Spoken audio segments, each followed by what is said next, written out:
बहुत समय पहले की बात है। एक जंगल के बीचों बीच एक गांव था। गांव में खुशहाली और समृद्धि भरपूर थी। गांव में चारों तरफ हरियाली फैली हुई थी। वहाँ के रहने वाले लोग बहुत ही ज़्यादा खुशहाली के साथ अपना जीवन व्यतीत कर रहे थे। उन्हीं लोगों में से था एक किसान जिसका नाम रामचंद्र था। रामचंद्र अपने परिवार में बहुत ही खुश था।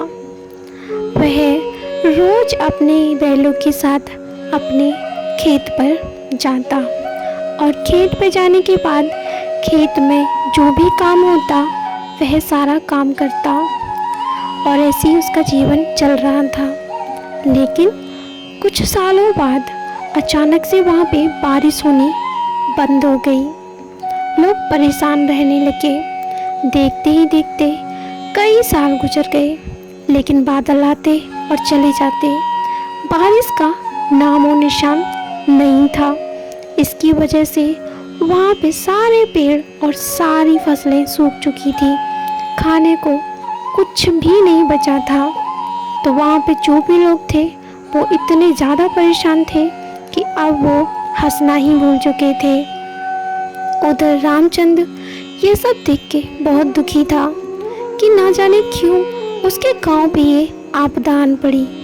गांव के सारे लोग अपना घर छोड़कर दूसरे गांव में चले गए थे। वहाँ से बहुत दूर दूर तक सिर्फ सन्नाटा पसरा हुआ था। ये सब देखने के बाद रामचंद्र भगवान शिव का जो मंदिर उस गांव में बना हुआ था वहाँ जाने लगा। वह मंदिर बहुत ही पुराना था। रामचंद्र वहाँ पहुँच के शिव से कहने लगा, भगवान, मैंने तुम्हारी इतनी पूजा अर्चना की, तुमसे कभी कुछ नहीं मांगा। आज मैं आपसे कुछ मांगना चाहता हूँ। मेरे गांव को फिर से हरा भरा कर दीजिए, क्योंकि सभी लोग यहाँ से चले गए हैं और मैं ही अकेला बचा हूँ। अगर मैं भी यहाँ से चला गया तो आपके मंदिर की देख रेख करने वाला भी कोई भी नहीं बचेगा। ये सब वह भगवान से कहने लगा और ये सब कहते कहते रामचंद्र बहुत ही ज़्यादा दुखी हो चुका था। जब रामचंद्र दुखी हुआ तो उसकी आंखों से आंसू बहने लगे और वो ज़ोर ज़ोर से रोने लगा। वहाँ पे कुछ देर बैठने के बाद रामचंद्र अपने घर की ओर जाने लगा। अब उसने निश्चय कर लिया था कि वो भी अब इस गांव से चला जाएगा, लेकिन वह भगवान शिव के मंदिर को छोड़कर नहीं जाना चाहता था। लेकिन परिवार वालों को उसने पहले ही भेज दिया था। अब रामचंद्र भी वहाँ से जा रहा था। वह वहाँ की ज़मीन को देखकर बहुत ही ज़्यादा दुखी हो रहा था। तभी उसे भूख लगी और वो एक पत्थर पर बैठ के खाना खोलकर खाने लगा कि तभी उसने देखा, अरे ये गाय यहाँ कैसे रह गई और कौन इसे यहाँ पे छोड़ गया। बेचारी गाय भूख और प्यास से तड़प रही थी। वो रामचंद्र की तरफ ही आ रही थी। लगता है उसने उस खाने को पहचान लिया था और वो रामचंद्र के पास आ गई। रामचंद्र उसे देख के बहुत दुखी हुआ और कहने लगा, अरे गौ माता, आपकी ऐसी हालत, आखिर आपको कोई यहाँ पर क्यों छोड़ गया। हे भगवान, ऐसा नहीं करना चाहिए। पता नहीं किसने ये पाप किया है जो इस गाय को यहाँ छोड़ गया। और वो कहने लगा, गाय माता, मेरे पास ये भोजन है, मैं आपको ये भोजन दे देता हूँ, आप इसे खा लीजिए, आपको कुछ तो पेट भर ही जाएगा। ये सब वह उस गाय से कहने के बाद उसे खाना दे देता है। गाय वो खाना खा लेती है और जो भी उसके पास पानी था रामचंद्र उसे पानी भी पिला देता है। और जब गाय खाना खा लेती है तो रामचंद्र वहाँ से जाने की सोचता है और गाय से कहता है, आप भी यहाँ से चली जाना। लेकिन गाय रामचंद्र के पीछे पीछे आ रही थी। रामचंद्र ने जब ये देखा तो बोला, अरे ये मेरे पीछे क्यों आ रही है? फिर उसने गाय माता से कहा, गाय माता, आप मेरे पीछे मत आओ, आप कहीं और चली जाओ। मेरे पास तो खुद कुछ खाने को नहीं है, मैं आपको कहाँ से खिलाऊंगा?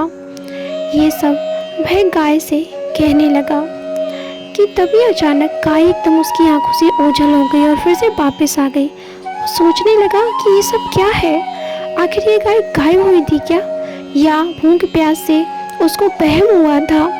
ये सब वो सोच ही रहा था कि तभी वह अचानक से मूर्छित होने लगता है। उसे चक्कर आने लगे थे। वह गाय माता से कहता है, आप जो भी हैं मेरे सामने आ जाइए। कि तभी वो बेहोश हो जाता है और भगवान शिव, जो कि गाय के रूप में थे, वो प्रकट होते हैं और कहते हैं, मेरा भक्त इस हालत में, वो भी मेरे होते हुए, मैं ये सब नहीं देख सकता, मुझे कुछ करना ही होगा, अन्यथा मेरे भक्त के प्राण भी जा सकते हैं। ये सब कहने के बाद भगवान शिव वहाँ पर बारिश के देवता को बुलाते हैं। वहाँ बारिश के देवता आते हैं और कहते हैं, भोलेनाथ, आपने मुझे यहाँ क्यों बुलाया? आखिर ऐसी क्या बात हो गई जो आपने मुझे यहाँ बुलाया? तभी भोलेनाथ कहते हैं, आपने इस गांव में बारिश क्यों नहीं की? आपके बारिश ना करने से गांव में सूखा पड़ गया है। ये सब सुनने के बाद बारिश के देवता कहते हैं, भोलेनाथ, इसमें इन लोगों के कर्मों का फल है। पहले यहाँ पे बहुत से पेड़ हुआ करते थे, पूरा गांव हरा भरा पेड़ों से भरा हुआ था। चारों तरफ पक्षी और जानवर रहा करते थे, चारों तरफ हरियाली ही हरियाली थी। यहाँ पे छोटे बड़े सभी जानवर घर बनाकर रहा करते थे। लेकिन इन गांव के रहने वालों ने यहाँ के पेड़ों को काट दिया। धीरे धीरे गांव के लोग सारे पेड़ों को काटते गए। इस वजह से पूरा जंगल कट चुका था। अब जंगल में एक भी पेड़ बाकी नहीं था। इसीलिए वहाँ के रहने वाले जानवर जो वहाँ रहा करते थे, वो बेचारे मर चुके थे, क्योंकि अब उनके पास ना घर था, ना ही पीने को पानी। और जो बचे थे वो वहाँ से भाग गए, लेकिन वो इन गांव वालों को बददुआएं देके गए। इसी का फल ये भोग रहे हैं। तभी भोलेनाथ बारिश के देवता से कहते हैं, आप इसको फिर से हरा भरा कर दो। मैं अपने भक्त से कहकर यहाँ पे फिर से पेड़ लगवाऊंगा और फिर से इस गांव को हरा भरा करवा दूंगा। आप बारिश कर दीजिए। बारिश के देवता बात मान जाते हैं और भोलेनाथ जी के कहने पर वहाँ पे बारिश कर देते हैं और वहाँ से चले जाते हैं। जल्द ही वहाँ पे हरियाली हो जाती है और भगवान शिव तभी रामचंद्र को जगाते हैं।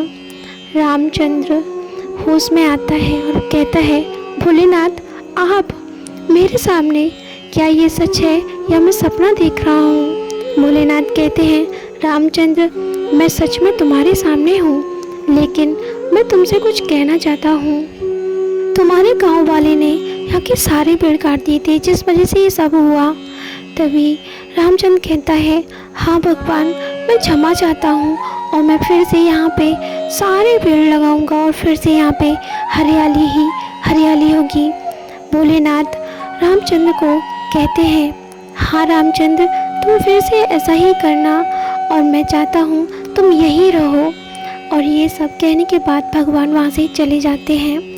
रामचंद्र फिर से बहुत सारे पेड़ लगा देता है।